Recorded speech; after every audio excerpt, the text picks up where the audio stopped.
Today's parable comes from Luke chapter 12 verses 13 to 21, entitled The Rich Fool.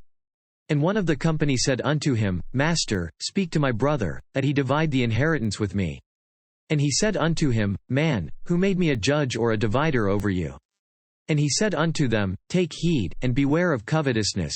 For a man's life consisteth not in the abundance of the things which he possesseth. And he spake a parable unto them, saying, The ground of a certain rich man brought forth plentifully. And he thought within himself, saying, What shall I do, because I have no room where to bestow my fruits? And he said, This will I do. I will pull down my barns, and build greater, and there will I bestow all my fruits and my goods. And I will say to my soul, Soul, thou hast much goods laid up for many years. Take thine ease, eat, drink, and be merry. But God said unto him, Thou fool, this night thy soul shall be required of thee. Then whose shall those things be, which thou hast provided? So is he that layeth up treasure for himself, and is not rich toward God. In the word today we reserve the word fool to represent someone who is stupid or not of normal thinking and does things a normal person wouldn't do despite being told the opposite. However, the man in Jesus' parable is what we think of as a fool. Instead, he is in the sense of being exceptionally rich. He wants lots of money, and no matter how much money he obtains, he only wants more. He has come to believe that wealth equals happiness. He has become focused only on becoming more wealthy. Jesus in this parable isn't condemning wealth, but is trying to present what we should be focused on. In the first verse Jesus says, Watch out. Be on your guard against all kinds of greed. Life does not consist in an abundance of possessions. And finishes with, This is how it will be with whoever stores up things for themselves but is not rich toward God. Jesus' warning is about an unbalanced or wrongly focused life.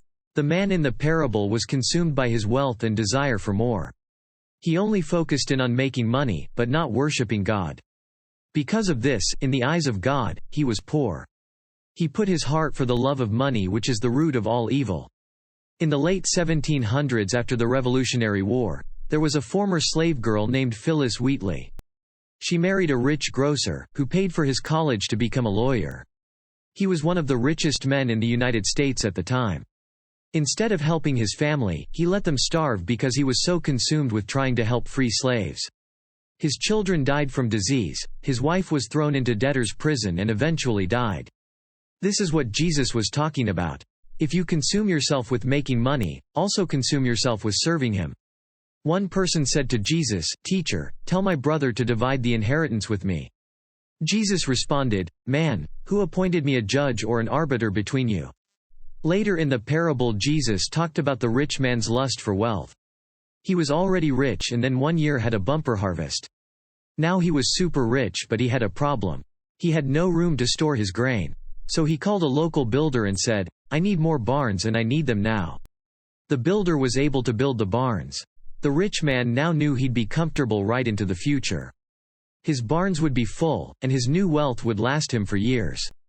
But this only angered God, who called him a fool and called for him to die that very night.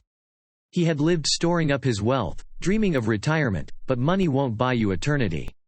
The rich man in the parable was guilty of three kinds of folly. Living a superficial life where you believe that having money you buy all things that most people cannot obtain. A person's lust or wanting to covet what someone else has is against one of God's laws. These impulses are harder to control as we grow richer. Second, bad things can bring temporary pleasure, but won't bring lasting satisfaction. No matter how much you own, you still will want more. The love of God will be the only thing that will fill our soul. Material things don't satisfy and can't buy eternity. Bad things can only bring fleeting pleasure, but not lasting satisfaction. The more you want something, the harder it is to be happy. Only God's love will bring satisfaction to our life. Psalm chapter 23 verses 1-4 says, The Lord is my shepherd, I lack nothing. He makes me lie down in green pastures, he leads me beside quiet waters, he refreshes my soul. He guides me along the right paths for his name's sake. Even though I walk through the darkest valley, I will fear no evil, for you are with me. Your rod and your staff, they comfort me. Only God can bring true meaning to your life. The second folly in this parable is the belief we will live forever. When God calls us home, we have no say in the matter, it is our time to go. We do not control our future. In Jeremiah chapter 29 verse 11 it says, For I know the plans I have for you, declares the Lord. Plans to prosper you and not to harm you. Plans to give you hope and a future. You must live ready for any day to be your last day that God calls you home. Be prepared. While we must prepare ourselves for retirement, we also must prepare ourselves spiritually for God. Jesus spoke in Matthew chapter 4 verse 4. Jesus answered, "It is written, man shall not live on bread alone, but on every word that comes from the mouth of God." Prepare yourself. That will do it for today. I hope to see you back next week.